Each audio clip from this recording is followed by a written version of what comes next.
நாம போர்வையான ஒரு செய்தியை நான் பேசிக்கொண்டு வருகிறேன். மத்திய 7ஆம் அதிகாரம் 1-5 வரைக்கும் மற்றவர்களை குற்றவாளியாக தீர்ப்பதை குறித்து நான் பேசிக்கொண்டு வருகிறேன். மற்றவர்களை நாம் குற்றவாளியாக தீர்ப்பதை குறித்து அன்றைக்கு இருந்த இந்த பரிசேயர்கள் மற்றவர்களை குற்றவாளியாக தீர்க்கக்கூடிய ஒரு எண்ணம் அவங்களுக்குள்ள இருந்ததை குறித்து வேதத்தின் அடிப்படையிலே சில காரியங்களே உங்க மத்தியிலே நான் பேசிக்கொண்டு வருகிறேன். போன வாரத்திலே நான் போன வாரம் ஃபாதர்ஸ் டேனால பேரண்ட்ஸ் டே வச்சதுனால நம்ம அந்த நாளில் வேற செய்தியை நம்ம பேச வேண்டிய சூழ்நிலையா இருந்தது. ஆக நம்ம இந்த செய்தி மூலமாக தேவனுடைய ஆவியானவர் நம்ம வாழ்க்கையில என்ன பேசுகிறார் என்பதுதான் முக்கியம். கடவுள் இந்த கடைசி காலத்துல நம்ம இடத்துல என்ன பேச விரும்புகிறார், ஒரு மனிதனுடைய வாழ்க்கையிலே தேவன் எதை விரும்புகிறார் என்பதை குறித்து நாம தெளிவாக அறிந்து கொண்டால் நமக்கு அது உதவியா இருக்கும். நான் உலகத்துல ஏனோ தானமா வாழக்கூடிய சூழ்நிலை எல்லாம் இப்ப மாறி போயிருச்சு. ஆனா இப்ப நம்ம எவ்வளவு பக்தியாய் வாழ வேண்டும் என்ற காலத்துக்குள்ளாக நாம் வந்திருக்கிறோம். ஆகினால்தான் வேதத்தின் சத்தியங்களை நாம் அறிந்து கொண்டு சத்தியத்துக்கு நாம் எல்லாருமாக செவி கொடுத்து வேத வார்த்தைக்கு நாம் கீழ்ப்படிந்து வாழும் பொழுது கர்த்தர் கடைசி காலத்துல பஞ்ச காலத்துல கர்த்தர் நம்மளை போஷிப்பார். உடனே சொல்லுங்க. ஆக இந்த மற்றவர்களை குற்றவாளியா தீர்க்கிற காரியத்திலே வேதத்திலே நாம சில காரியங்கள் மத்தியிலே நான் சொல்லிக் கொண்டு வந்தேன். இன்றைக்கு அந்த அடிப்படையிலே சில காரியங்களை இன்னுமாக நாம சிந்திப்பதற்கு பிரயாசப்படுகிறோம். எல்லாரும் மறந்துடாதீங்க, உங்க வீடுகளில தயவு செய்து நீங்கள் கொஞ்ச நேரம் ஒரு 10 நிமிஷம் உட்கார்ந்து தேசத்துக்காக ஜெபம் பண்ணுங்க. மலேசியா தேசத்துக்காக ஜெபம் பண்ணுங்க, இஸ்ரேல் தேசத்துக்காக ஜெபம் பண்ணுங்க, பாலஸ்தீன் தேசத்துக்காக ஜெபம் பண்ணுங்க. மிடில் ஈஸ்ட் கண்ட்ரியில் இருக்கிற எல்லா விதமான போர்களுக்காக நிறுத்தத்துக்காக சமாதானம் உண்டாகும்படியாக ஜெபிப்பது நம்ம மேல விழுந்த கடமை. 10 நிமிஷம் நினைச்சு ஆண்டவரை தேசத்துக்காக நான் ஜெபிக்கிறேன்னு சொல்லி நாம எல்லாருமாக ஜெபிக்க வேண்டும் என்பதை கர்த்தர் விரும்புகிறார். பழைய ஏற்பாடுல நீங்க வாசித்து பார்த்தீங்கன்னாக்கா நிறைய சம்பவங்கள் தேசங்களுக்காக நடந்ததை குறித்து நாம் பார்க்கிறோம். அதனால வாழுகிற காலங்கள் கடினமான ஒரு சூழ்நிலைக்குள்ளாக நாம வந்து நிற்கக்கூடிய காலத்துக்குள்ளாக நாம் வந்திருக்கோம். நினைவே பட்டணத்துல ஆண்டவர் ஒரு யார அனுப்பினாரு, யோனாவை அனுப்பினார். ஆனா நினைவே பட்டணம் மனம் திரும்ப வேண்டும் என்பது தேவனுடைய விருப்பமா இருந்தது. அந்த மாதிரி நம்முடைய வாழ்க்கையில் அந்த யோனா போக மாட்ட கீழ்ப்படியாமல் காணப்பட்டான். ஆனா அந்த நினைவே பட்டணத்தார் எல்லாரும் உபவாசம் பண்ணி தேவ சமூகத்திலே தங்கள் தாழ்த்தினாங்க. 1,82,000 பேர் அந்த மக்கள் மனம் திரும்புவதற்கு ஏதுவாக கர்த்தர் காரியங்களை வாய்க்க செய்தார் என்பதை நாம் பார்க்க முடியும். நமக்கு அநேக வேலைகள் இருக்கலாம், அநேக காரியங்கள் இருக்கலாம். ஆனா ஆண்டவர் சமூகத்துல 10 நிமிஷம் ஒதுப்பதற்கு நாம பிரயாசப்பட 10 நிமிஷம் ஒதுக்கி தேவ சமூகத்துல ஜெபிக்க நாம் பிரயாசப்பட வேண்டும்.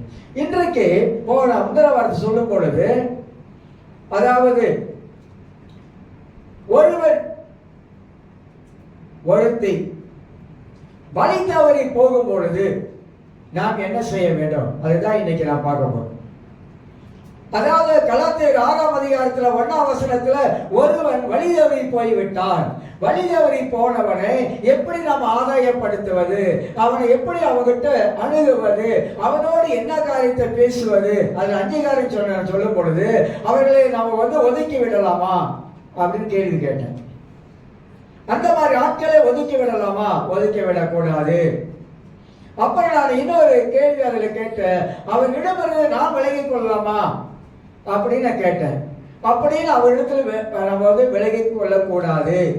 3வது ஒரு கேள்வி கேட்டேன், அவர்களை பற்றி தவறான எண்ணங்களை பரப்பலாமா, அவர்களுக்கு ஒரு தவறான காரியங்களை பரப்பலாமா என்று கேள்வி கேட்டேன். 4வது மத்தியில கேட்கும் போது அவர்களை அவமானப்படுத்தலாமா அப்படின்னு சொன்னேன். 5வதாக அவர்கள் பேரு கெடுக்கலாமா. இந்த 5 காரியத்தை மனதில் வைக்க வேண்டும். ஒருவன் வழி தவறி போகும் பொழுது அவனை நாம் எப்படி சாந்தமுள்ள ஆவியோட கூட போய் அவனை கிறிஸ்துவத்துல எப்படி அவனை ஒப்புரவாக்கலாம், அவனை எப்படி கிறிஸ்துவத்துல கொண்டு வரலாம் என்று சொல்லி இந்த 5 கேள்விகளை உங்க மத்தியில நான் கேட்டேன். இன்றைக்கு அந்த 5 கேள்விகளுக்கு கீழே இன்னொரு 5 காரியத்தை நாம் சிந்திக்க போகிறோம். ஒருவன் அல்லது ஒருத்தி வழி தவறி போகும்போது நாம் என்ன செய்ய வேண்டும்? ஒருவன் இந்த உலகத்துல வாழும் பொழுது அவனுக்கு பலவிதமான சோதனைகள் உலகத்துல வைக்கப்பட்டிருக்கிறது. இந்த பலவிதமான சோதனைகளிலே அவன் அகப்படும் பொழுது அந்த சோதனையிலிருந்து அவனை எப்படி காப்பாற்றுவது, அந்த சோதனையிலிருந்து அவனை எப்படி விடுதலை ஆக்கலாம் என்பது ஒரு ஆவிக்குரிய மனிதனுக்கு தான் தெரியும். ஒரு ஆவிக்குரிய மனிதனாக வாழும் பொழுது இப்படிப்பட்ட மனிதனுக்கு நாம் என்ன உதவி செய்தால் அவனை அதிலிருந்து நம்ம கொண்டு வர முடியும்? முதலாவது, அந்த மனிதனுக்காக தேவ சமூகத்தில் நாம் ஜெபிக்கிற ஒரு ஆளா இருக்க வேண்டும். அவங்க கிட்ட போய் பேசுவதற்கு முன்பதாக அந்த மனிதனுடைய பெயரை வைத்து, ஆண்டவரே அவன் உண்மை விட்டு வழி விலகி உலகத்துக்கு போய்விட்டான், ஆண்டவரே அந்த மனிதனிடத்தில் நான் பேச போகிறேன், பரிசுத்த ஆவியானவரே உடைய வார்த்தைகளை என் உள்ளத்துல வைத்து நான் பேசும் பொழுது இந்த வார்த்தையின் மூலமாக அந்த விழுந்து போன மனிதனை நான் தூக்கி நிப்பாட்டுவதற்கு கர்த்தருடைய ஆவியானவரே நீங்க உதவி செய்யுங்க, நீங்க கிரியை செய்யுங்க, அவன் உம்முடைய பிள்ளையாக இருக்கிறான், உங்களுடைய பக்கமாக இழுத்துக் கொள்ளும் என்று சொல்லி அந்த மனிதனுக்காக நாம் ஜெபித்து விட்டு போக வேண்டும். ஏன் அந்த மனிதன் மேல நமக்கு ஒரு அக்கறை இருக்கு? ஏன் அந்த மனுஷன் மேல நமக்கு ஒரு அக்கறை இருக்கு? அவங்க நம்முடைய சகோதரர்கள், கிறிஸ்து நிமித்தம் நமக்கு அவருடைய சகோதரர்களாக இருக்கிறாங்க. ஏன் நமக்கு அந்த பாரம் இருக்குது அப்படின்னாக்கா, உலகத்துக்கு போய்விட்டா சாத்தானுடைய வலையில விழுந்துருவாங்க, சாத்தானால மோசம் போயிருவாங்க. ஆகினால அவளை எப்படியாவது காப்பாற்ற வேண்டும். நீதிமொழிகள் அருமையான வசனமான இருக்கு. ஒருவன் மரண தண்டனைக்கு ஆயத்த உள்ளவனாக இருக்கும் பொழுது அவனை காப்பாற்ற நினைச்சா எப்படியாவது நீ காப்பாத்து. தூக்கு மேடைக்கு போறானா அவனை எப்படி காப்பாற்றலாம்? நம்ம காப்பாற்ற முடியாது. ஆனா எத்தனை பேர் ஆண்டவர்கள் தூக்கு மேடைக்கு போனவங்களாம் ஆண்டவர் காப்பாத்தி இருக்கிறாரு, விடுதலையாக்கி இருக்காரு. ஜெயிலுக்கு போனவங்களை சில பேரை ஆண்டவர் அற்புதமா விடுதலையாக்கி இருக்கிறாரு. பல காரியத்துல பல விதத்துல விடுதலை ஆக்கி இருக்காரு. காரணம், அந்த மனிதன் மேல நமக்கு ஒரு அக்கறை இருக்கு. அந்த மனிதனை ஆண்டவர் விடுதலை ஆக்க வேண்டும் என்பதற்காக. இது யார் செய்வா? ஒரு ஆவிக்குரிய மனிதன் தான் செய்ய முடியும். இது யார் செய்வா? தேவ சமூகத்தில் ஜெபிக்கிற ஒரு மனிதன் தான் செய்ய முடியும். இது யார் செய்ய முடியும்? அந்த மனிதன் மேல அக்கறை உள்ளவன் செய்ய முடியும். இது யார் செய்ய முடியும்? அந்த மனிதன் மேல பாரம் இருப்பதனால, அந்த மனிதனை காப்பாற்ற வேண்டும் என்ற எண்ணம் இருப்பதனால அப்படிப்பட்டவங்க தான் செய்ய முடியும். வேற யாரும் செய்ய முடியாது. அந்த மாதிரியான நான் என்ன சொல்றேனாக்கா, ஒரு இயேசுடைய, அதாவது ஆண்டவராக இயேசுடைய இருதயம் எப்படி இருந்ததோ அந்த மாதிரி நமக்கு இயேசுடைய இருதயம் நம்ம வாழ்க்கையில இல்லாவிட்டால் நாம் இந்த மாதிரியான காரியத்தை செய்ய முடியாது. கிறிஸ்துடைய இருதயம் நமக்கு இருக்க வேண்டும். ஆண்டவர் அப்படிதான் உலகத்துல இறங்கி ஆண்டவர் மக்களை தேடி போனார். மக்கள் அவர் தேடியல, மக்களை தேடி இயேசு போனார். அதுக்கு பிற்பாடு மக்கள் திரளான கூட்டம் பின்பற்றி வந்தாங்க. அப்ப கிறிஸ்துவை நாம் முன்ன வைத்து அவருடைய உள்ளம் எப்படிப்பட்டது என்பதை நாம் அறிந்து கொள்ள வேண்டும். நீங்க பழைய ஏற்பாடுல வாசித்து பாருங்க, எரேமியா 23 வாசித்து பாருங்க. ஆண்டவர் மேய்ப்பனை பத்தி அங்க கடுமையா பேசுறாரு. ஏன் பேசுறாரு? அவருடைய உள்ளம் எப்படிப்பட்டதாக இருந்தது? ஆத்துமாக்கள் மேல இயேசுடைய உள்ளம் பாரம் உள்ளதாக இருந்தது. வருத்தப்பட்டு பார சுமக்கிறவர்களே எல்லாரும் என்னிடத்தில் வாருங்கள், நான் உங்களுக்கு இளைப்பாறுதல் தருகிறேன். ஏன்னா அந்த நாட்களில் யூத மக்கள் பயங்கரமான கஷ்டத்துல இருக்க ஆரம்பித்தாங்க. ஏனாக்கா அன்னைக்கு இருந்த சில பணக்காரர்கள் இந்த ஏழை யூதர்களை அடிமைத்தனமா வச்சிருந்தாங்க. நிலத்தை அபகரிச்சு, சொத்துக்களை அபகரிச்சுட்டு, ஏன்னா யுத்தத்துல நிறைய ஆண்கள் இறந்ததுனால அதனால்தான் அவங்களுக்கு பார சுமை. ரோம் நாட்டில் நிறைய வரி, இந்த டாக்ஸ் அந்த டாக்ஸ் சொல்லி ஊருப்பட்ட வரி அவங்க மேல போட்டு சம்பாதிக்கிற பணமெல்லாம் வரி கட்டுறதுக்கு சரியா இருந்துச்சு. அதனாலதான் ஏன் சொல்றாரு, வருத்தப்பட்டு பார சுமக்கிறவர்களே. வாழ்க்கையில நிறைய பேருக்கு நிறைய மனதுக்குள்ளாக வருத்தம் இருக்குது. நிறைய பேர் தங்க வாழ்க்கையில இருக்கிற பாரத்தை சுமந்து கொண்டு இருக்கிறாங்க. நிறைய பேர் அவருடைய வாழ்க்கையில உள்ளுக்கு அழுது கொண்டு இருக்கிறாங்க. நிறைய பேர் அவருடைய வாழ்க்கையில விடுதலை இல்லாமல் வாழ்றாங்க. ஒரு பையன் கேட்கிறான் ஒரு கேள்வி, ரட்சிக்கப்பட்ட பையன் தான். அப்பா பார்த்து கேட்கிறான், என்ன இயேசு இயேசு இயேசு இயேசு, என்ன இயேசு, என்ன இயேசுன்றீங்க? ஏன்னா அவன் மனதில் பல காரியங்கள். இப்ப அவனுக்கு என்ன ஆயிடுச்சுனாக்கா, என்ன இயேசு இயேசுன்றீங்க, இயேசு என்ன அதை செஞ்சுட்டாரு? பேனட் வந்து சாட்சி சொன்னாரு. ஆனா அவர் கடந்து போன காரியமெல்லாம் அந்த நினைக்கிறேன் 6 இப்ப 8 மாசம் 1 வருஷம் ஆச்சு நினைக்கிறேன். ஆனா அவர் கடந்து போன பாதையெல்லாம் அவருக்கு தெரியும். ஆனா அவர் என்ன சொல்றாரு? நிச்சயமா கர்த்தர் கைவிட மாட்டாரு. இந்த விசுவாசம், கர்த்தர் கைவிட மாட்டாரு, கர்த்தர் செய்வாரு, கர்த்தர் செய்வாரு. அவர் 10 வருஷம் கிறிஸ்தவர் இல்லைங்க. அவர் ரட்சிக்கப்பட ஏற்கனவே ஒரு 2 வருஷம், அவ்வளவுதான், இளம் கிறிஸ்தவர். ஆனா அவருக்குள்ள இருக்கிற அந்த விசுவாசம், அந்த சூழ்நிலையில, அந்த கஷ்டத்துல இயேசு நிச்சயமா நமக்கு செய்வாரு, நிச்சயமா செய்வாரு. அப்படிதான் கிறிஸ்தவ வாழ்க்கை வாழணும். வாழ்க்கையில நல்லா இருக்கும் போது மட்டும் ஆண்டவரே அப்படின்றதுல, வாழ்க்கையில சில வேலைகளில நம்ம சில கஷ்டத்தை மத்தியில போகும் பொழுது கடவுளை மட்டும் விட்டுறக்கூடாது, தேவனை நம்ம எப்போதும் பிடிச்சு கொள்ளணும். எல்லாருக்கும் சில வேலைகள்ல வாழ்க்கையில வந்து நல்லா இருப்பாங்க, சில வேலை நல்லா இருந்தவங்க திடீர்னு வாழ்க்கையில கஷ்டத்துக்குள்ள போவாங்க. இப்படி வாழ்க்கை அப்படி மாறி மாறி வரும். ஆனா நம்ம கடவுளுக்குள்ளாக ஒரே நிலையில நிக்கணும். ஆண்டவருக்காக வாழ்றதுல கஷ்டமோ நஷ்டமோ, தேவனுக்குள்ளாக வாழுகிற வாழ்க்கையில நாம் உறுதியான வாழ்க்கையில வாழ வேண்டும். அந்த சூழ்நிலையெல்லாம் கர்த்தர் மாத்தி போடுவார். காலம் கடக்கலாம். யோபுக்கு 9 மாதம் முடிச்சது அவன் வாழ்க்கை திரும்பி வர்றதுக்கு. ஆனா அந்த 9 மாதத்துல அவன் போன பாடுகள், அவன் பட்ட கஷ்டங்கள், கூட இருந்த நண்பர்கள் கூடயே இருந்து அவனை குறை பேச ஆரம்பிச்சாங்க. அதான் உலகம் இன்னைக்கு. நீதிமொழிகள ஒரு வசனம் சொல்லுது, உண்மையான நண்பனை எப்படி கண்டுபிடிக்கலாம்? கஷ்டத்துல கூட நிக்கலாம் பாருங்க நண்பன், அவன் தான் நண்பன். நீதிமொழிகள் வசனம் அப்படியே இருக்குது. இப்ப மனித வாழ்க்கையில பல அல்லல்கள், பல சோதனைகள், பல கஷ்டங்கள் வரும் பொழுது நாம் வந்து உறுதியாக நிற்பதற்கு தேவன் நமக்கு உதவி செய்வாரு. அதே நிலைமை நமக்கு வராதுன்னு சொல்ல முடியாதுங்க. மற்றவங்களை பார்த்து மட்டும் நம்ம பழிச்சிடக்கூடாது. பழிச்சிட சொல்ல திரிச்சிடக்கூடாது, திரிச்சிடவே கூடாது. ஏன்னா அதுக்கும் நீதிமொழிகள வசனம் இருக்குது. ஒருத்தன் வாழ்ந்திருப்பதை பார்த்து அல்லது ஒருத்தன் கீழே விழுந்ததை பார்த்து நீ வந்து சிரிக்காத, அவன் சிறையிருப்பை கத்தி மாத்தி போடுவான். நாளைக்கு அதே நிலைமைக்கு நான் வர மாட்டோம் என்பது நிச்சயம் இல்லை. அதே நிலைமையில கர்த்தர் கொண்டாந்து வச்சு நம்மளை வந்து நடத்த வைப்பாரு. அப்ப நம்ம யோசிப்போம், அப்ப நாம சிந்திக்க ஆரம்பிப்போம். கர்த்தருடைய பிள்ளைகள், கர்த்தருடைய ஆவியப்பட்டவர்கள், அபிஷேகம் பண்ணப்பட்டவர்கள், தேவனுடைய வார்த்தையை கேட்கிறவர்கள் ஒரு நாளும் மற்றவர்கள் விழுந்ததை பார்க்கும் போது நமக்கு மனதில் நமக்கு துக்கம் ஏற்பட வேண்டும், நம்முடைய உள்ளத்துல பாரம் ஏற்பட வேண்டும். அதுதான் உண்மையான ஆவிக்குரிய மனிதன். சிரிக்கக்கூடாது, மற்ற உள்ளத்தினாலும் சிரிக்கக்கூடாது.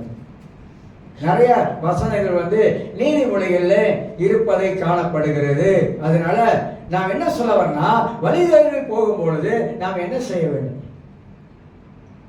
இப்ப வாலிபருக்காக வாலிப வயசு இருக்குது. இந்த வாலிப வயசுல சில காரியம் வாழ்க்கையில ஏற்படுவதற்கு வாய்ப்பு இருக்குது. எல்லாம் வாலிப வயதில் இருக்கும் போது எல்லாரும் அந்த சோதனைக்குள்ளாக போயிருப்போம், கடந்து போயிருப்போம். அதே மாதிரி இன்னைக்கு இருக்கிற வாலிபர்களுக்குள்ளாக சில சோதனைகள் வருவது உண்மைதான். ஆனா அவங்களை பார்த்து நம்ம வந்து உற்சாகப்படுத்தி, அவங்களை தேர்த்தி பலப்படுத்தி, அவங்களை கையை பிடிச்சு தூக்கி விடணுமே தவிர நம்ம என்ன பண்ணிடக்கூடாது, உங்க பக்தியை போயிட்டு அங்க திணிக்க கூடாது.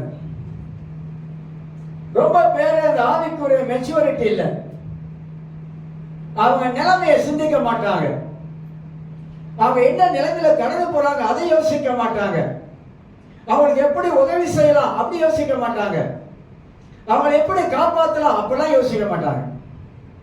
எடுத்தோட நியாய தீர்ப்பு, மனிதன் எடுத்தோட நியாய தீர்ப்பு தீர்க்கிறதுலாம் பிரச்சனை இருக்குங்க. நம்ம யாரையுமே எடுத்தோட நியாய தீர்ப்பு தீர்க்க கூடாது, காப்பாற்றணும், அவங்களை காப்பாற்றணும். எப்படி காப்பாற்றலாம் என்பதை வேதமோ நமக்கு சொல்லிக் கொடுக்குது. சோதனை வரும் பொழுது அதை எப்படி மேற்கொள்ளலாம் கற்றுக் கொடுக்கணும். சில வேளையில சிலருடைய அவருடைய இதயத்துக்குள்ளாக சில காயங்கள், ஆறாத காயங்கள் இருக்கும். அந்த காயத்தை நம்ம ஆற்றுவதற்கு நமக்கு தெரியணும். 5 காரியம் சொல்றாங்க. இதை குறித்து சுருக்கமா 5 காரியங்கள் அவர் சொல்றாரு. ஒன்று, இப்படி வழி தவறி போகும்போது அது ஆணா இருக்கலாம், பெண்ணா இருக்கலாம், திருமணம் பண்ணவங்களா இருக்கலாம், திருமணம் பண்ணாதவங்களா இருக்கலாம். அவங்களுக்கு என்ன செய்ய வேண்டும்னா சீர் பொருந்த பண்ண வேண்டும். சீர் பொருந்தனா என்ன அர்த்தம் தெரியுங்களா? சீர் பொருந்த பண்ணணும் அப்படின்னாக்கா, அதாவது ஒரு முறிந்த கால் உடைஞ்சிருச்சு. ஒரு முறிந்த காலை எப்படி அதை சரியாக பொருந்த வைப்பது. ஆபரேஷன் பண்ணிருக்காங்கன்னா அந்த அடிப்பட்ட அந்த காலை எலும்புல பகுதியில அழகா ஸ்க்ரூ போட்டு பிளேட்டை வச்சு அதை அழகா அதை பொருந்த பண்ணியிருக்கிறாங்க. அதே மாதிரி தான் நம்முடைய வேலை, முறிந்த காலை சரிப்படுத்தணும். புரியுது நான் என்ன சொல்ல வரேன்? ஒரு கால் உடைஞ்சிருச்சு. அந்த உடைந்த காலை நம்ம சரியாக எப்படி அதை சீர் பொருந்தி அதை நடக்க வைக்க முடியுமோ, அது போல ஒரு சீர் பொருந்த பண்ண வேண்டிய ஒரு காரியத்தை நாம் செய்ய வேண்டும். ஒரு மனிதர் வழிதவறி போகும் பொழுது அந்த மனிதனுக்கு அறிவுரை சொல்லலாம், புத்திமதி சொல்லலாம். அது எப்படி சொல்லணும்? பக்குவமா சொல்லணும், பொறுமையோடு சொல்லணும், ரொம்ப ஞானமாய் சொல்லணும், அமைதியாய் சொல்லணும். அவனிடத்துல அன்பை காட்டி நாம் அவனை சீர்பொருந்த பண்ணுவதற்கு உதவி செய்யணும். இதெல்லாம் ரொம்ப கிறிஸ்தவ வாழ்க்கையில ரொம்ப அவசியம். கிறிஸ்தவ வாழ்க்கையில அநேக பேர் சீர் பொருந்த பண்ண வேண்டிய வேலையை விட்டு என்ன பண்றாங்க? உடஞ்ச காலே ஒரு எத்து, கால் உடைஞ்சிருச்சு அதிலே ஒரு எத்து, அப்புறம் இங்கிட்ட ஒரு எத்து, அந்த மாதிரி இருந்தா சீர் பொருந்தறதுக்கு வாய்ப்பு இல்லை. ஏன் அப்படி செய்யறாங்கனாக்கா அவங்க வேற லெவல்ல இருக்கிறாங்க. இப்ப வேற லெவல்ல இருக்கிறனால அவங்க என்னவோ நினைச்சிட்டு இருக்கிறாங்க. ஆனா ஒரு ஆத்மா எவ்வளவு முக்கியம் என்பதை அவங்க அணுக வேண்டிய விதத்தை அணுகாதபடி இருப்பதனால தான் சீர் பொருந்தலுக்கு பதிலாக என்ன செய்யறாங்க? உடைச்சிடுறாங்க. அந்த மாதிரி நிறைய பார்க்கிறோம். இருதயங்களை உடைச்சிருவாங்க. ஆக இந்த முதல் காரியத்தை நாம் அறிய வேண்டும். ஒரு மனுஷனா இருந்தாலும் மனுஷியா இருந்தாலும், அது ஆணா இருந்தாலும் பெண்ணா இருந்தாலும், நாம் வழி தவறி போகும்போது நாம் என்ன செய்ய வேண்டும் என்பது ஒரு ஆவிக்குரிய மனிதனாக இருந்து சிந்திக்க. இரண்டாவதாக நாம் அவர்களுக்கு உதவி செய்யணும். என்ன உதவி செய்யலாம்? கடவுள்ல கேட்கலாம், ஜெபிக்கலாம். ஜெபம் என்பது அது ஒரு உதவிதான் அவங்களுக்கு. அப்ப அவங்களுக்கு ஜெபம் செய்வதற்கு ஒரு உதவியா இருக்கலாம், இல்ல அவங்களுக்கு நல்ல ஒரு ஆலோசனை சொல்லக்கூடிய ஒரு ஆளா இருக்கலாம். ஏன்னா அந்த உலகத்துல இன்னைக்கு ஆலோசனை கேட்பது ரொம்ப குறைவு. கிறிஸ்தவர்கள் ஆலோசனை ரொம்ப குறைவு. ஏன்னா பைபிள்ல அழகா எழுதப்பட்டிருக்கு, அநேக ஆலோசனைக்காரர் இருந்தா அவங்களுக்கு சுகம் உண்டாகும். ஆலோசனை ஒரு மனிதனுக்கு அவசியம். ஏன் அவசியம்னா அந்த ஆலோசனையில தேவ ஆலோசனை இருக்குது. நாம் சொல்லுகிற ஆலோசனை அது தேவ ஆலோசனையாக அவங்க வாழ்க்கையில வரும் பொழுது அவங்க காப்பாற்றுவதற்கு அந்த ஆலோசனை உதவியா இருக்கும். தவறான ஆலோசனை கொடுக்க கூடாது. சரியான ஆலோசனை பைபிள்ல இருந்து எடுத்து அவங்களுக்கு வழங்க வேண்டும். இன்னைக்கு எத்தனை கிறிஸ்தவருடைய வாழ்க்கையில ஆலோசனை கேட்கிற கிறிஸ்தவர்களா இருக்கிறாங்க? இல்ல. அவங்களுக்கு என்ன தோணுகிறதோ அதை செய்ய நினைக்கிறாங்க. அவங்களுக்கு என்ன விருப்பமா இருக்கோ அதை செய்ய நினைக்கிறாங்க. அதனால ஆலோசனை கேட்பது இன்னைக்கு கிறிஸ்தவ சமுதாயத்துல ரொம்ப குறைவு. ஒரு ஆணிய பிள்ளைகளா இருந்தாலும் சரிதான், ஒரு ஆலோசனை நாடி கேட்பது இன்னைக்கு இல்லவே இல்லை. ஒரு அறிவுரையை கேட்கிற காரியங்கள் இன்னைக்கு இல்லவே இல்லை. ஒரு புத்திமதியை கேட்கிற காரியம் இன்னைக்கு இல்லவே இல்லை. புத்திமதியை கேட்டுக்கோ, அறிவுரையை கேட்டுக்கோ, அதெல்லாம் இன்னைக்கு இல்லை. ஏன்னா அவங்க என்ன நினைக்கிறாங்க? எனக்கு எல்லாம் தெரியும், எல்லாம் எனக்கு தெரியும். அவங்க ஞானி ஆயிட்டாங்க. அதனால நம்ம இடத்துக்கு போய் மற்றவங்கிட்ட ஆலோசனை கேட்கறது, அந்த மாதிரி சூழ்நிலை தான் இன்னைக்கு நிறைய இன்னைக்கு இருக்குது. திருமண காரியங்களை கூட பாருங்க, நம்ம ஆலோசனை வந்து கேட்பது நல்லது. அதை நிப்பாட்டிடும். என்ன சொல்ல வரேனாக்கா, உதவி செய்யணுங்க. இயேசு உதவி செஞ்சார். இயேசு கரெக்டா அவரு திருத்த வேண்டிய இடங்களை கருத்தை திருத்தினாரு. உதவி செய்ய வேண்டிய காரியத்துல இயேசு வந்து மக்களுக்கு உதவி செய்தாரு. காயம் கட்ட வேண்டிய காரியங்களுக்கெல்லாம் காயம் கட்டினாரு. ஒரு வார்த்தையிலே பயங்கரமான தேவனுடைய வல்லமை அதுல இருந்தது. அதனால அவர் அணுகின விதங்கள் வித்தியாசமா இருந்தது. அதனால அதை நம்ம யோசிக்கணும். அதை யோசிக்கணும்னா பைபிளை தான் படிக்கணும். பைபிளை நம்ம படிக்கும் போதுதான் நாம எப்படி எல்லாம் நம்ம வந்து அவளுக்கு உதவ முடியும், உதவி செய்யலாம், உதவி செய்யணும். சமுதாயத்துல நீங்க பாத்தீங்கன்னா சோசியல் ஒர்க்னு சொல்லிட்டு நிறைய பேர் தொண்டு செய்யறாங்க. சிங்கிள் மகருக்கு தொண்டு செய்யறாங்க, உதவி செய்யறாங்க. ஏழை மக்களுக்கு உதவி செய்யறாங்க. படிக்கிற பிள்ளைகளுக்கு உதவி செய்யறாங்க. சமுதாயத்துல படிக்க முடியாத பணம் இல்லாத மக்களுக்கு உதவி செய்யறாங்க. நம்ம எந்த அளவுக்கு நாம வந்து நம்முடைய கிறிஸ்துவ சமுதாயத்துல வந்து மற்றவர்களுக்கு நாம் உதவி செய்யக்கூடியவர்களாக காணப்பட வேண்டும், தூக்கி விட வேண்டும். எல்லா விதத்திலையும் அவங்களை தூக்கி விட நம்மளால நம்ம எடுக்கிற முயற்சி வந்து ஒரு மனிதனை தூக்கி விட வேண்டிய ஒரு எண்ணமாகவே இருக்கணும். அதுதான் ரொம்ப ரொம்ப முக்கியமானது. அப்ப கலாத்தியர் 6:1 அந்த மாதிரி போன மனிதனை அங்க ஆண்டவர் என்ன சொல்றாருனாக்கா, நீ அவனை சீர்பொருந்த பண்ணு, அவனை நீ ஆதாயப்படுத்து, அவனை என்கிட்ட கொண்டாந்து இணைச்சு விடு. இதுதான் அந்த வசனம் வந்து ஃபுல்லா நமக்கு சொல்லி கொண்டு வருவதை பார்க்கிறோம். மூன்றாவது காரியமாக நல்ல ஆலோசனையை வழங்க வேண்டும். நான் சொன்னது போல நல்ல அருமையான ஆலோசனை கொடுக்கணும். சொல்லுகிற ஆலோசனை வாழ்க்கையில் அது கிரியை செய்யக்கூடியதா இருக்கணும். இதெல்லாம் கிறிஸ்தவ வாழ்க்கையில நம்ம செய்ய வேண்டிய ஒரு காரியங்க. வழி தவறி போனவனுக்கு நாம வந்து டெய்லி ஜெபம் பண்ணி அவனை எப்படியாவது கிறிஸ்துக்குள்ளாக கொண்டு வருவதற்கு நாம் எடுக்கிற பிரயாசம், நாம் எடுக்கிற முயற்சி அதுல இருக்குது. அஞ்சாவது காரியமாக மீண்டுமாக தேவனுக்குள்ளாக அவனை வழி நடத்தணும். அதாவது வளர்ந்தவங்க, அதாவது இப்படி ஒரு 5 வருஷ கிறிஸ்தவங்க 1 வருஷ கிறிஸ்தவங்களை வழி நடத்த தெரியும். 10 வருஷ கிறிஸ்தவங்க 5 வருஷ கிறிஸ்தவங்களை வழி நடத்த தெரியும். அவளை எப்படி சொல்லி எப்படி கிறிஸ்துக்குள்ளாக ஆண்டருக்குள்ளாக வழி நடத்துவது. சில வேளை சில சூழ்நிலை மித்தமா ரொம்ப டவுனா இருப்பாங்க. சில வேளை அவங்க மனதுக்குள்ள சில போராட்டங்கள்லாம் இருக்கும். சோ இந்த மாதிரி ஆளுக்கு போயிட்டு நம்ம என்ன விதமான வார்த்தைகளை பேசி அவங்களை வந்து கிறிஸ்துவுக்குள்ளாக எப்படி வழிநடத்த முடியும் என்பதையும் அறியணும். ஜெபிக்கணும், சந்திக்கணும், பேசணும், அவளை கடவுளுக்குள்ளாக கொண்டு வரதுக்கு முயற்சி எடுக்கணும். இதெல்லாம் ஒரு மனிதன், ஒரு ஆவிக்குரிய மனிதன் செய்ய வேண்டிய வேலை என்பதை நாம் எல்லாரும் அறிந்து கொள்ள வேண்டும். கிறிஸ்தவ வாழ்க்கை ஏதோ நாம் ஆலயத்தில் வந்து வார்த்தைகளை கேட்டுட்டு போறது மட்டுமல்ல, மற்றவங்களுக்கு நம்ம எப்படி உதவி செய்ய வேண்டும், எப்படி மற்றவங்களுக்கு நம்ம உதவி செய்யலாம் என்ற எண்ணமும் நமக்கு இருப்பது அவசியம். பல விதங்கள்ல சில வேலையில் சில பிரச்சனை நம்மளா தேடிக்கும்,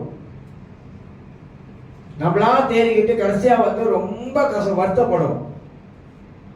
அந்த மாதிரி நிறைய காரியம். நேற்று கூட ஒரு இடத்துக்கு ஓடணும், நீலாக்கு போயிட்டு வந்தேன். சில பிரச்சனை நம்பலா, ஏன்னாக்கா நம்பலா தமிழ சொல்லுவாங்க, சும்மா இருக்கிற கல்லை தூக்கி காலில் போட்ட கதை அப்படின்றாங்களே. நான் சொல்றேங்க, கிறிஸ்தவ வாழ்க்கை ரொம்ப ஞானமாய் வாழ வேண்டிய வாழ்க்கை. ஒரு முறைக்கு 10 முறை யோசிக்க வேண்டிய வாழ்க்கை கிறிஸ்தவ வாழ்க்கை. அவசரப்படுகிற வாழ்க்கை கிறிஸ்தவ வாழ்க்கை இல்ல, நிதானம் உள்ள வாழ்க்கை தான் கிறிஸ்தவ வாழ்க்கை. அவசரப்படக்கூடாது, நிதானமா இருக்கணும், நிதானமா செயல்படணும், நிதானமா பேசணும், நிதானமா யோசிக்கணும், பொறுமையா இருக்கணும். அதுதான் கிறிஸ்தவ வாழ்க்கைக்குள்ள இருக்கிற அழகு இருக்கிற காரியங்கள் என்பதை நாம் அறிந்து கொள்ள வேண்டும். நம்ம வந்து இந்த குழந்தைகள் இல்லை, நாம கொஞ்சம் கொஞ்சமா தேவனுடைய வார்த்தை கேட்டு நாம் வளர்ந்துகிட்டே வந்துட்டோம். அந்த வளர்ந்த பருவத்தில் இருக்கும்போது நமக்குள்ள இருக்கிற இந்த ஆவிக்குரிய மனிதன் எந்த அளவுக்கு அவன் முதிர்ச்சி அடைந்திருக்கிறான் என்பது நம்முடைய பேச்சிலே தெரியும், நம்ம சிந்திப்பதிலே அது தெரியும். அந்த மாதிரியான ஒரு சூழ்நிலையில தான் நாம வாழ்ந்து கொண்டு இருக்கிறோம். இப்ப கிறிஸ்தவ உலகம், அதாவது உலகத்துல கிறிஸ்தவ பைபிள்ல பல செய்திகள், உற்சாக செய்தி, பலவிதமான செய்திகள் இருக்கிறது. ஆனா இருந்தாலும் நாம நம்முடைய ஆவிக்குரிய மனிதனாக இந்த உலகத்துல வாழ்ந்து மற்றவர்களை எப்படி நாம் கிறிஸ்துக்குள்ளாக நிற்க வைக்க அது நமக்கு அவசியமான ஒரு காரியம். இரண்டாவது ஒன்று, இது ஒரு சாதாரண வேலை இல்லை, இது ஒரு கடினமான ஒரு வேலை. இதுல உங்களுக்கு 6 காரியத்தை நான் சொல்றேன் பாருங்க. இது ஒரு கடினமான வேலை. ஏன் கடினமான வேலைனா, ஒரு மனிதனை வழி தவறி போனவனை அவன் தேவன் பக்கம் திருப்புகிற காரியம் இருக்குது. அது ஒரு கடினமான வேலை. சில வேலை கேட்பாங்க, சில வேலை கேட்க மாட்டாங்க. சில வேலை நமக்கே அது பிரச்சனை ஆயிரும். தமிழ சொல்லுவாங்கல்ல, நல்லது செய்ய போய் நமக்கே உபத்தனாச்சுவாங்கல்ல, அந்த மாதிரி சில காரியெல்லாம் இருக்குது. அப்ப இந்த கடினமான வேலை தான் கர்த்தர் கொடுத்திருக்கிறாரு. ஒப்புரவாகக்கூடிய பவுல் சொல்றாரு, எங்களுக்கு ஒப்புரவாகக்கூடிய ஊழியத்தை கர்த்தர் கொடுத்திருக்கிறார். ஒப்புரவாகுதல், ஒருத்தருக்கு ஒருத்தர் ஒப்புரவாகக்கூடிய ஊழியத்தை கர்த்தர் வச்சிருக்கிறாரு. சபனா என்ன தெரியுங்களா? சபனா நம்ம என்ன நினைக்கிறோம்? சபனாவுக்கு மனதில் என்ன எண்ணங்கள் வருது? சபையை பத்தி நிறைய பேசியிருக்கோம், நிறைய கேட்டிருக்கோம், வந்தவங்க எல்லாம் பேசியிருக்கிறாங்க. ஆனா ஒரு சபை என்று சொல்லும் போது அது ஒரு மாளிகை. அது எப்படி கட்டப்படுது? இசைவாய் கட்டப்படுது. ஒன்னோடு ஒண்ணு அது இணைந்திருக்குது. கற்கள் ஒரு கட்டடத்தை கட்டும் போது ஒன்னோடு ஒண்ணு இணைக்கப்பட்டிருக்கிறது.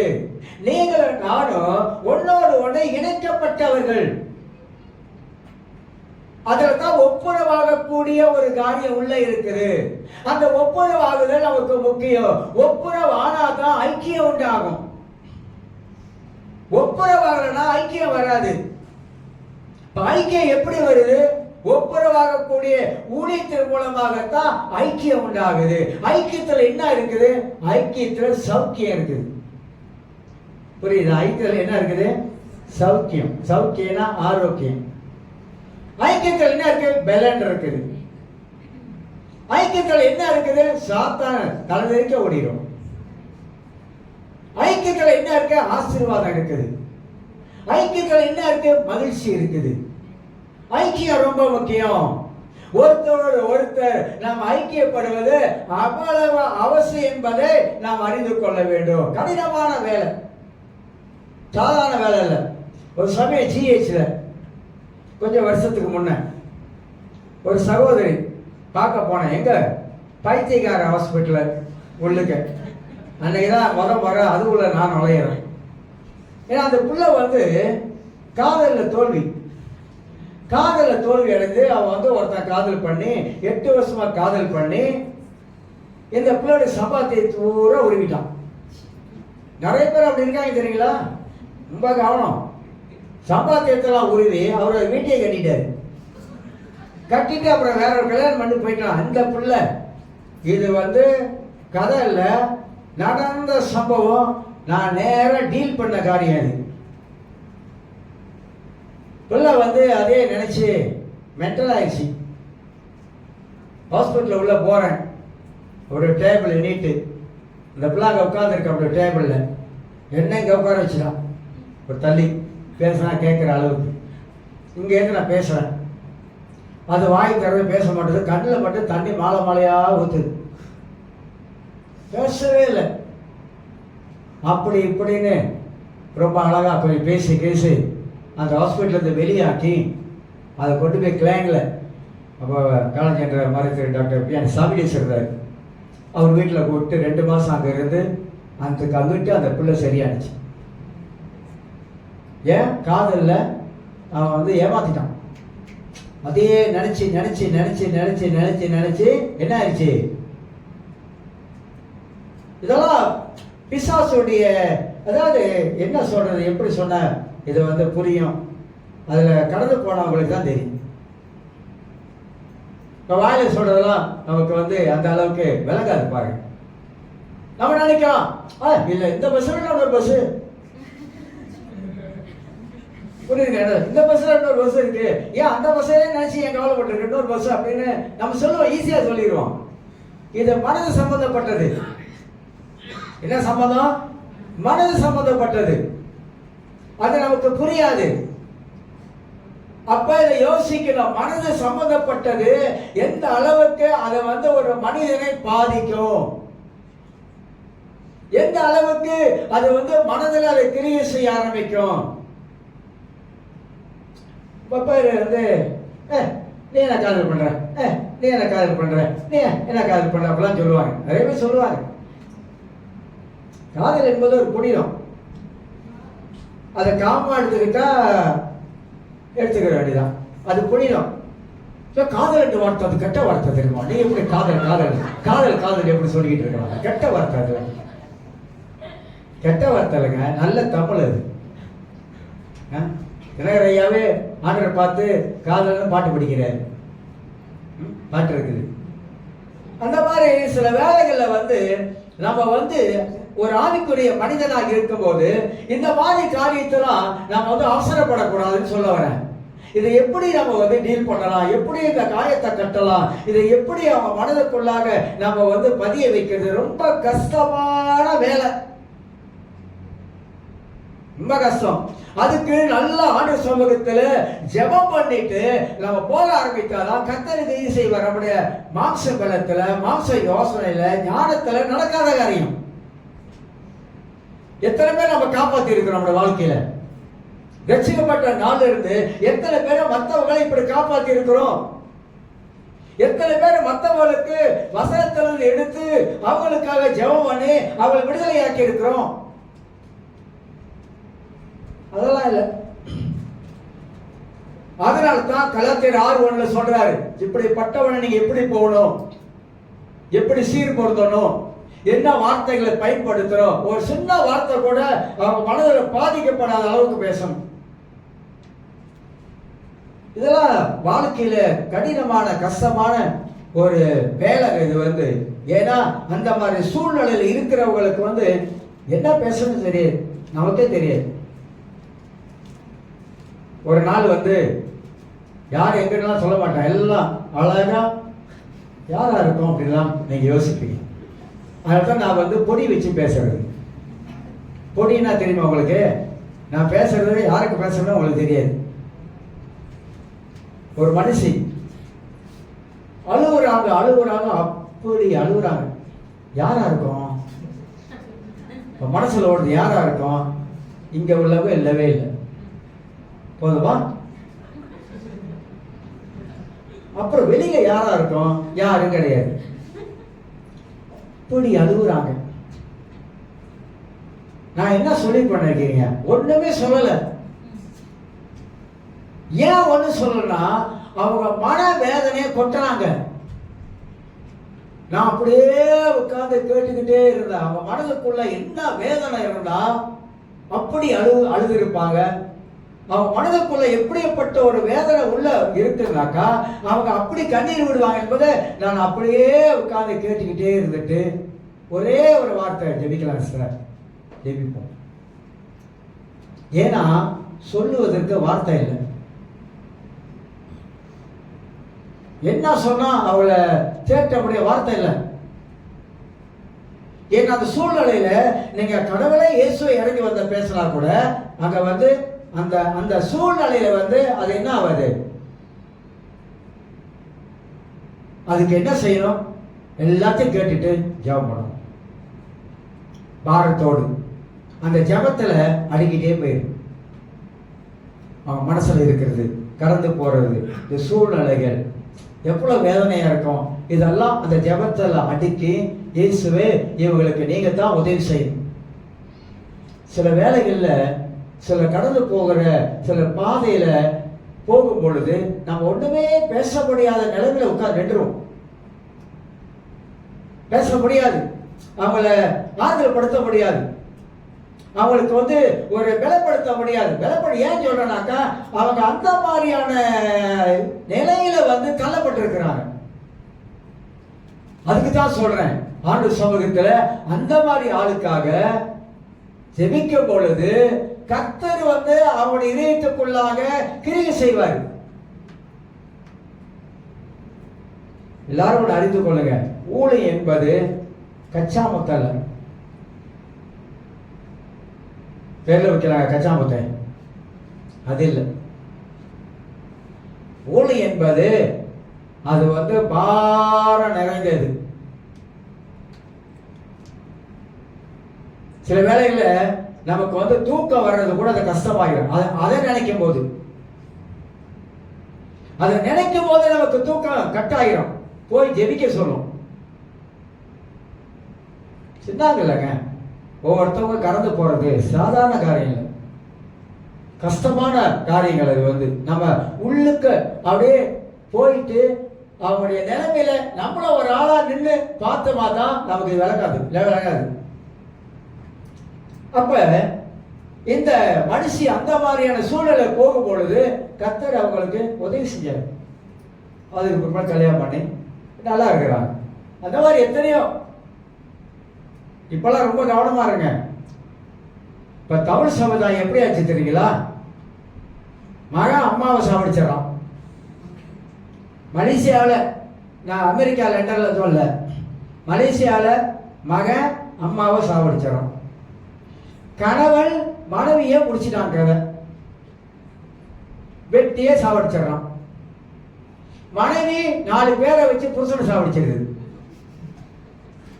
பார்த்துருக்கீங்களா? வீட்டில் வர்ற மாதிரி வீட்டில் வர வச்சு ரூமுக்கு போனவன கையையும் காலையும் பிடிச்சு தலைவாணி எடுத்த முகத்தில் அமுத்தி கடைசி கத்தி எடுத்து நெஞ்சிலேயே குத்தி குத்தி குத்தி யாரு கணவன் முடிச்சு. யார் பண்ண வேலை? மனைவி. அதான் இப்போ ரூம்ல கூட பூட்டிக்கிறது.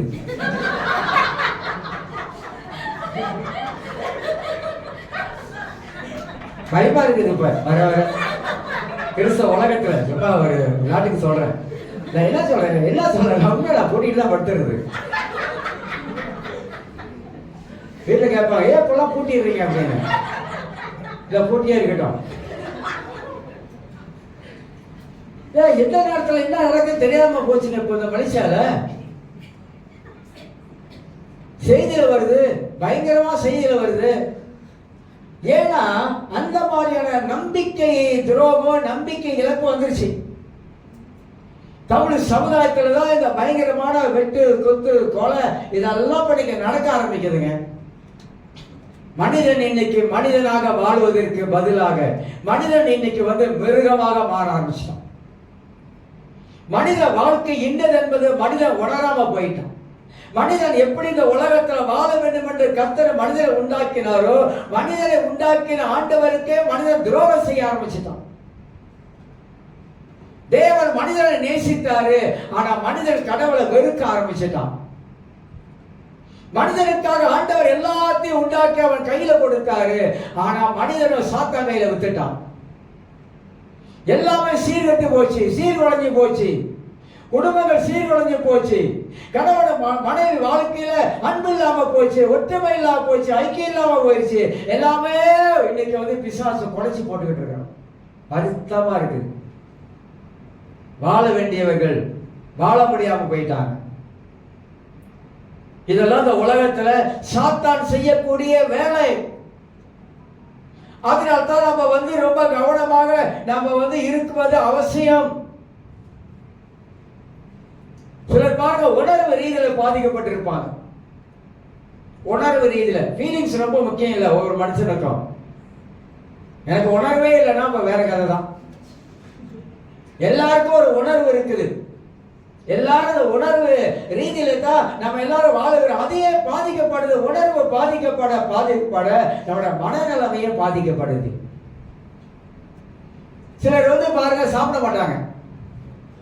சொல்றாங்க, நான் சாப்பிடவே பாசனை காலையில இருந்து சாயந்தரம் வரைக்கும் நான் சாப்பிட முடியல. ஏன்? ஏதோ ஒரு காரியம் அவங்களை தாக்கி சாப்பிட முடியாம இருக்கு.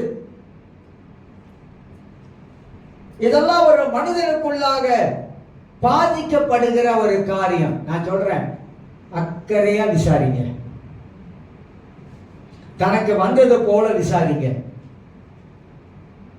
அதுதான் நம்ம செய்யணும். எனக்கு வந்தா எப்படி இருக்குமோ அது போல மற்றவங்களுக்கு வந்ததுனால நீங்க விசாரிக்கும் போது அக்கறையோடு விசாரிங்க. எப்படி உதவி செய்யலாம் என்ற எண்ணத்தோடு விசாரிங்க.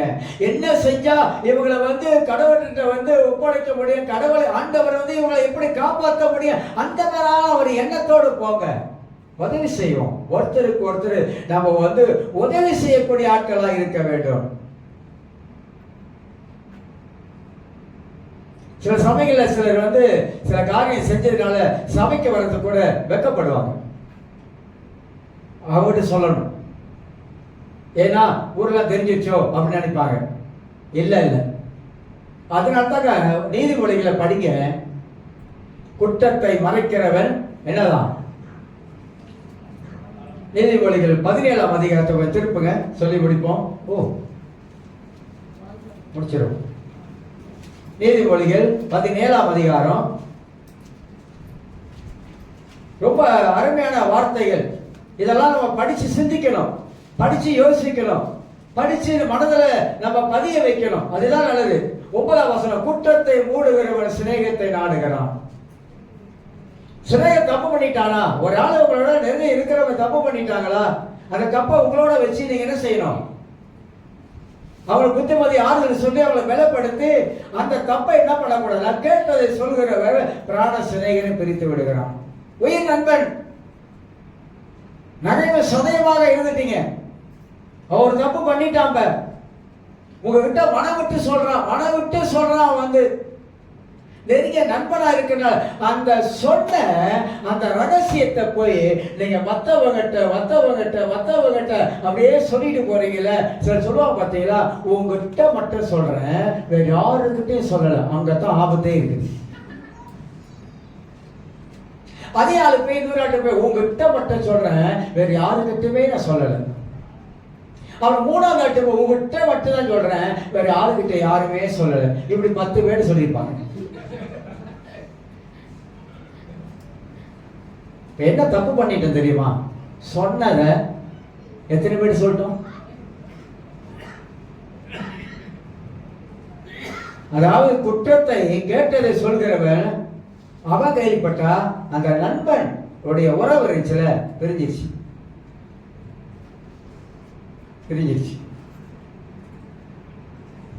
நான் என்ன சொல்ல வரேனாக்கா, ஒருவன் இப்படி வழி தவறி போகும்போது நம்ம என்ன செய்யணும்?